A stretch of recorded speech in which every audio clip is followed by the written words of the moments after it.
इसी के साथ में थावरचंद भाई डामोर एमएलए साहब आए अपनी बात रखें। मैं मेरे पुरखों को नमन करता हूं। साथ में इस आरक्षण महारैली में शामिल हुए मेरे नौजवान युवा साथियों, इज्जतदार माता बहनों और बुजुर्गों, आप सभी को मैं मेरी ओर से जोहार करता हूं। एक बार एक नारा लगा के शुरुआत करूं कि जय जोहार का नारा है, भारत देश हमारा है। जय जोहार का नारा है, भारत देश हमारा है। लड़ेंगे जीतेंगे, लड़ेंगे जीतेंगे। साथियों, आज आरक्षण महारैली की बात हो रही है। इस आरक्षण महारैली के अंदर हम लोग जो बारी बारी से अपने वक्ता आए थे, वक्तव्य दे रहे थे। 5वीं अनुसूची 244 से 1 इस सब के बारे में जानकारी दी जा रही थी। आरक्षण का मतलब हम हमारा हक मांग रहे हैं। हक हमारा सिर्फ नौकरी में आरक्षण की बात नहीं कर रहे हैं, जमीन के अंदर भी आरक्षण की बात कर रहे हैं, पानी के अंदर भी आरक्षण की बात कर रहे हैं।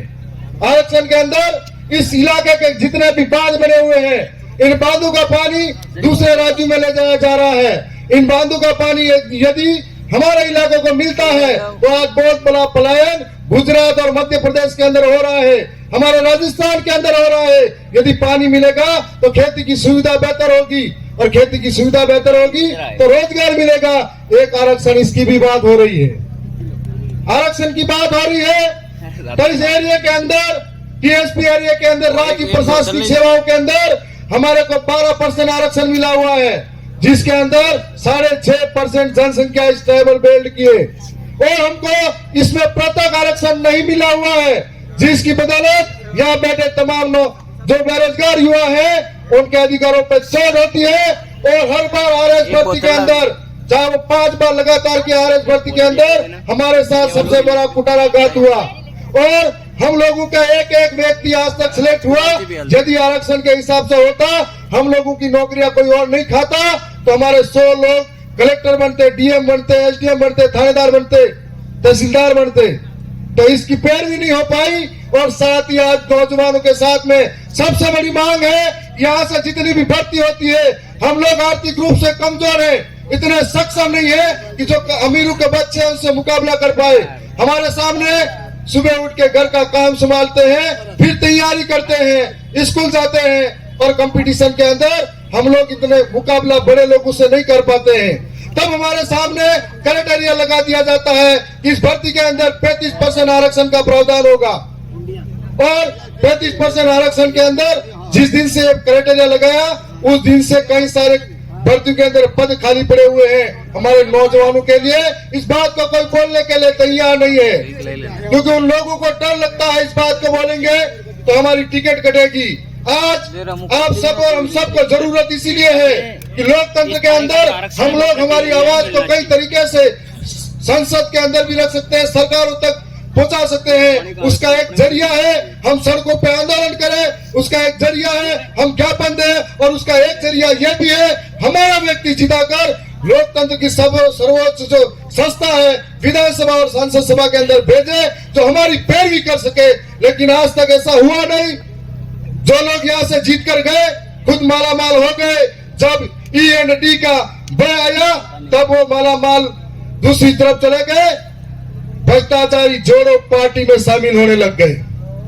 और आज जो भ्रष्टाचारी जोड़ो पार्टी है, जब कोई विपक्ष में होता है तो उनको ये कहा जाता है ये भ्रष्टाचारी है, लुटेरा है, हर एक मामले में इसने ये मायाजाल बिछाया है, इसने सब कुछ लूटा है। जब उनकी पार्टी में शामिल हो जाता है तो वॉशिंग पाउडर में धुला हुआ हो जाता है। इसलिए ये लोकतंत्र है, इसमें हम जैसे नौजवानों की जिम्मेदारी है कि हमको ये बात समझनी पड़ेगी। इस राजस्थान के अंदर, दक्षिणी राजस्थान के अंदर कांग्रेस की सरकार में 2 लोग मंत्री रहे थे, और इन मंत्रियों के रहते हुए हजारों करोड़ों का घोटाला हुआ। इस घोटाले को छिपाने के लिए डर के मारे दूसरी तरफ घुसे हैं। ऐसे लोगों को सबक सिखाने का वक्त आ गया है। ये हमारा पैसा था, हमारी जनता का था, जिसके माध्यम से हमारे साथ ये सब कुछ हुआ है। आज राजस्थान की विधानसभा के अंदर हम लोग 3 गए थे, आने वाले समय में हम लोग 4 होने वाले हैं। और एक हमारी स्वतंत्र आवाज जो बेबाक तरीके से कभी राजस्थान के विधानसभा में गूंजा करती थी। आप सब कमर कस लो, तैयार हो जाओ। आने वाले समय में दिल्ली दूर नहीं है, वहां पर कुछ पहुंचाना है और दिल्ली के माध्यम से पूरे देश के आदिवासियों की आवाज बढ़ाने जाना है।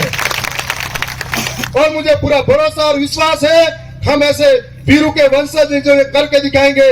अभी जो हम चुनाव जीते हैं या लड़े हैं या जितने वोट भी आए हैं, बिना दारू पैसों से आए हैं। ये हम सबके लोकतंत्र के अंदर एक ईमानदारी का परिचय है। आने वाले समय में ऐसा परिचय देना है।